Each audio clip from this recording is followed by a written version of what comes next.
We've been here at Mecum Kissimmee 2026 for 2 days, going on 3 right now. Let's walk around and see what else we can find. Yesterday was a day of wicked cars, amazing stuff. Running Sox's 64 Mercury, all kinds of cool Camaros, Mustangs. Let's see what we can find today. Lots of good stuff coming right up. Stay tuned.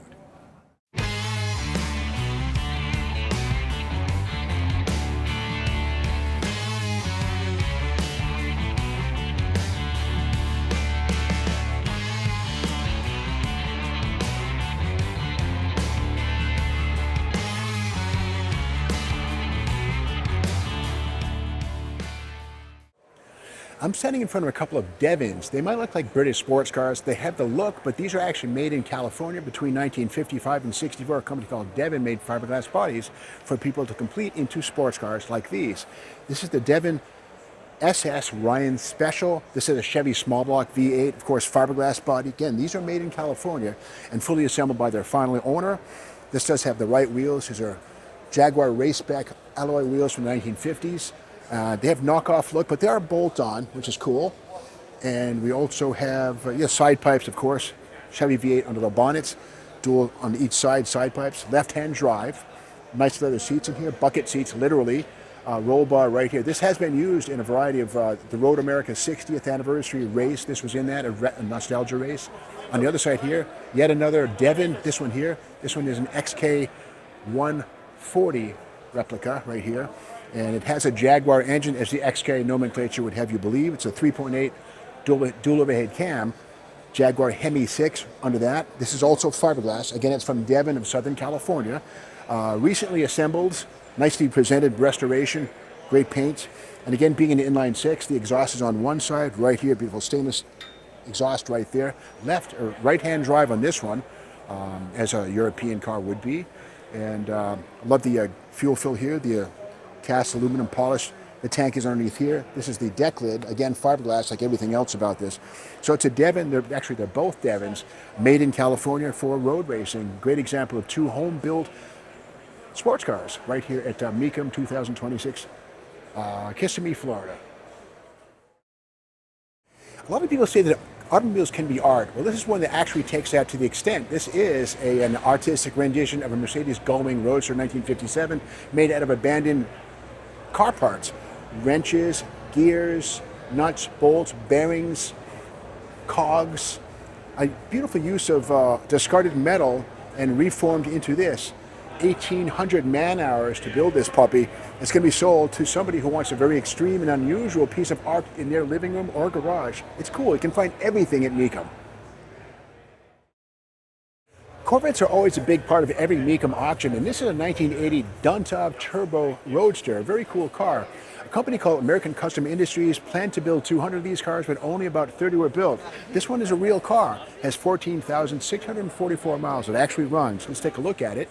It's got some wide body features on it to make it look wider than a stock Corvette. It's based on a regular 350 Corvette Roadster, but the engine is pretty cool up front.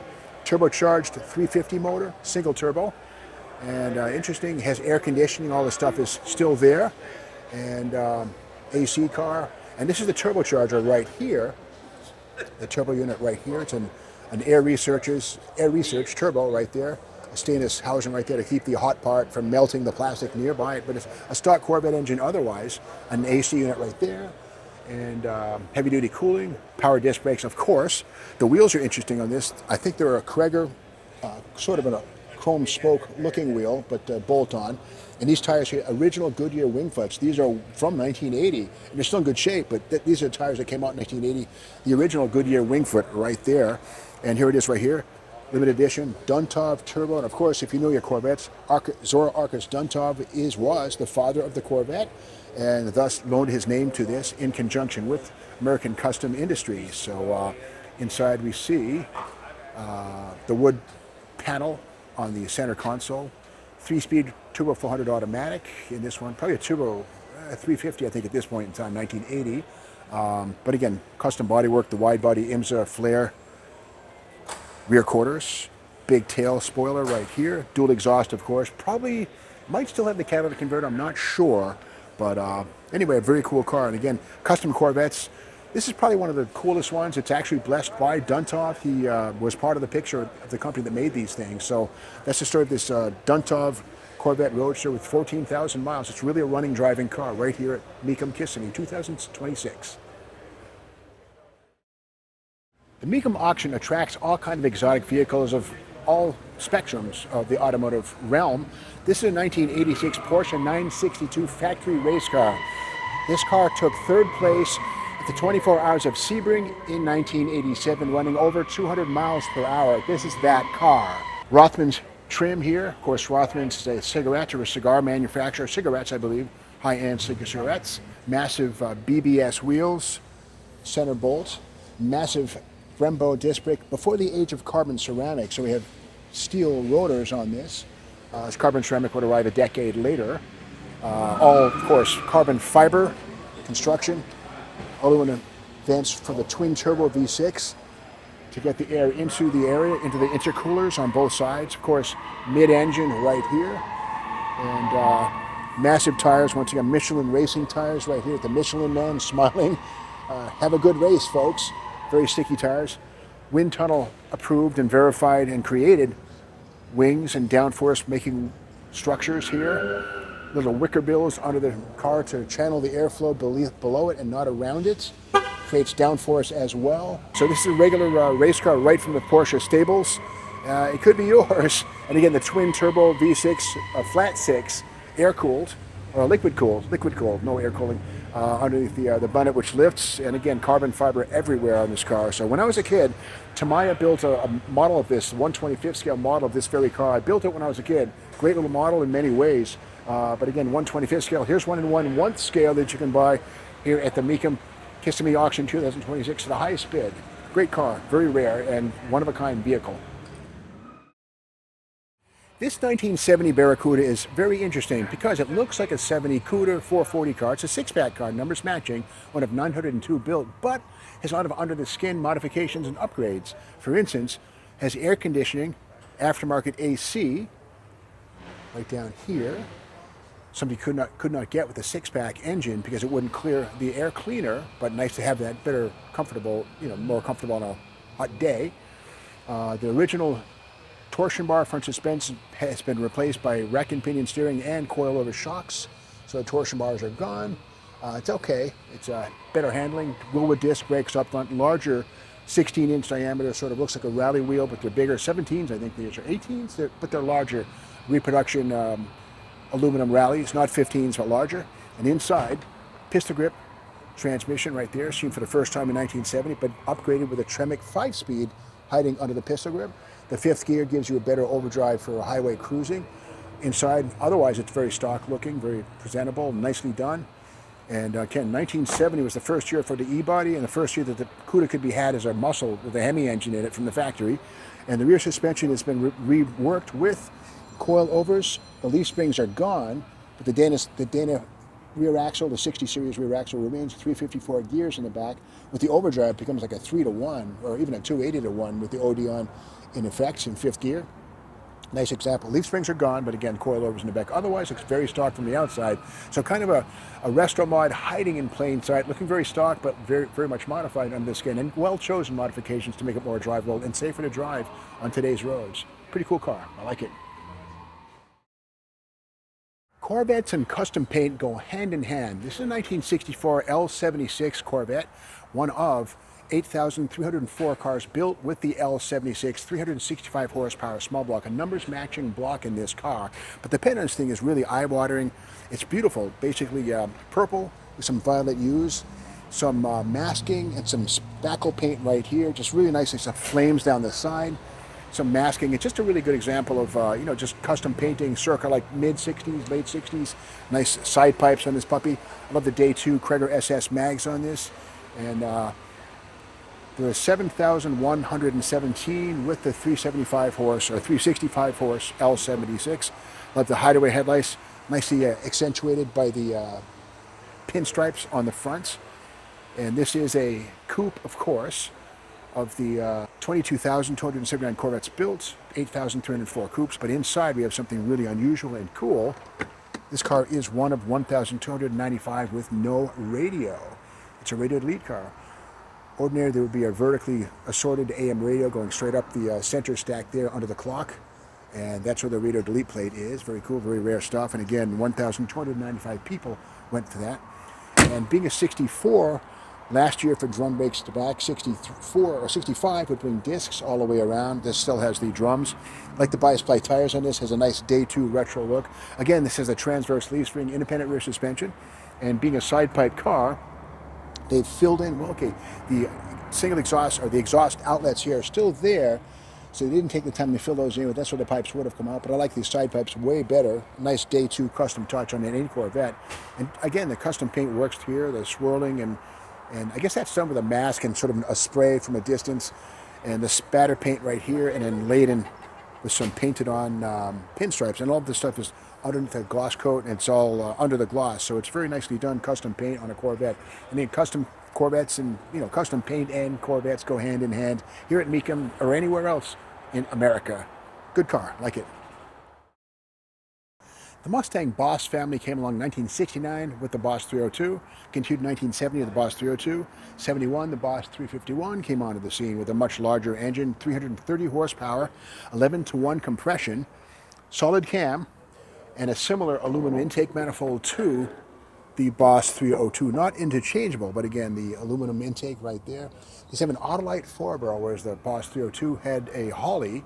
But again, 330 horsepower on these, and very, very potent engines for 1971 when the compression ratios were just starting to get slashed. So Ford got in just under the wire. GM went to 9-to-1 compression for 71, but Ford stuck with high compression with these. Also the 428s or 429s had 11.3-to-1 in 1971. So Ford was bucking the system in 1971.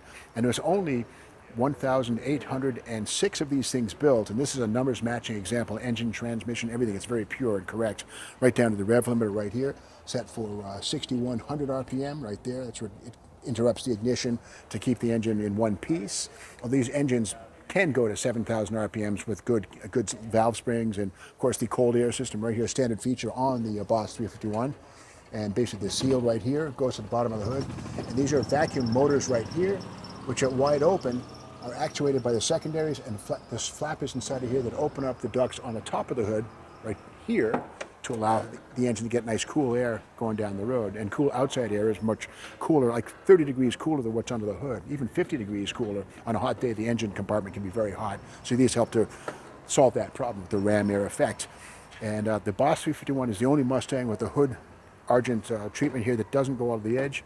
And specific right here, Boss 351 only. The Mach 1 would go further. So a lot of little things about the Boss 351 that make it unique. 15x7 Magnum 500s were a possibility. The steel wheel with the hubcap was the standard wheel, but these are nice upgrade. Factory options right here.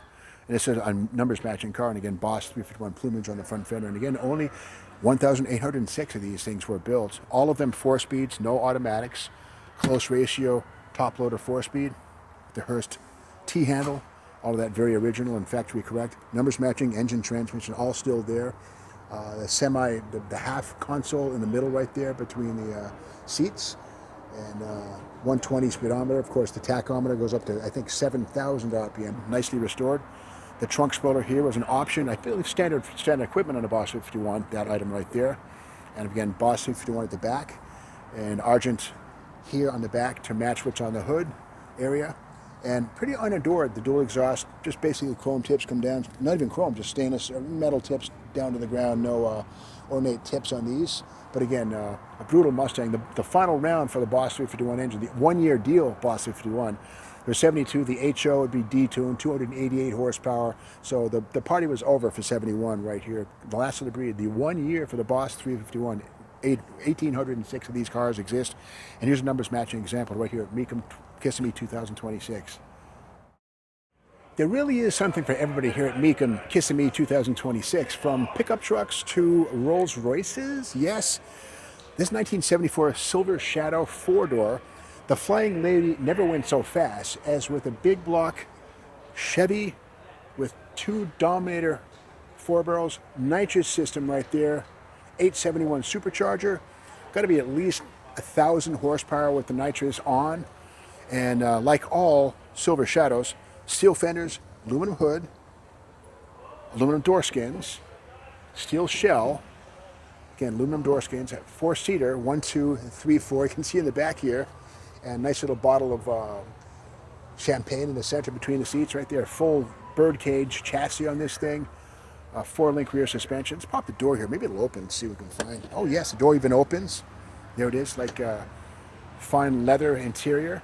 I think Connolly leather they use on these. And yeah, I gotta love the Leroux, JC Leroux champagne. Good stuff. I was hoping it'd be a nitrous bottle right there. Some crystal goblets to gobble down some champagne in the finish line in the winner's circle. Big fat rear tires, of course, 4-link in the back, big 9-inch, a strange 9-inch rear axle, and aluminum deck lid, but again, the rest of it is steel. I'm surprised there's no parachute, but here is a trailer hitch right here for putting a travel trailer behind it. See if the deck lid, or the boot, as they say in England, yet the boot opens, and what do we have here? Okay, some carbon fiber wheel tubs. Again, the frame and the roll bars come down into here. Like a Pro Stock chassis under this thing. It's a massive car. It probably weighs, I would say, about maybe 3,200 pounds. It's not heavy, but it's not light. And around this side here, big fat tires. I like how they left the wheel openings pretty much stock. A little bit bigger, but just same trim, same lines, not cut, not altered. And a really cool, bizarre twist on, well, Rolls-Royce. There it is right here. I don't think they build them like this in Crewe, England, that is. So that's the start of this 1986 Rolls-Royce 74 Silver Shadow with the big supercharger. Again, the Flying Lady has never flown so fast. Well, I've had a lot of fun exploring cars for the last 3 days here at Mecum 2026 in Kissimmee, Florida. On behalf of the Mechanics Collection, we saw Mustangs, Roadrunners, Chargers, Super Bs, some Jaguars, a lot of Corvettes, stuff like that. A lot of great vehicles on display here. I want to thank you for watching. We'll see you again next year.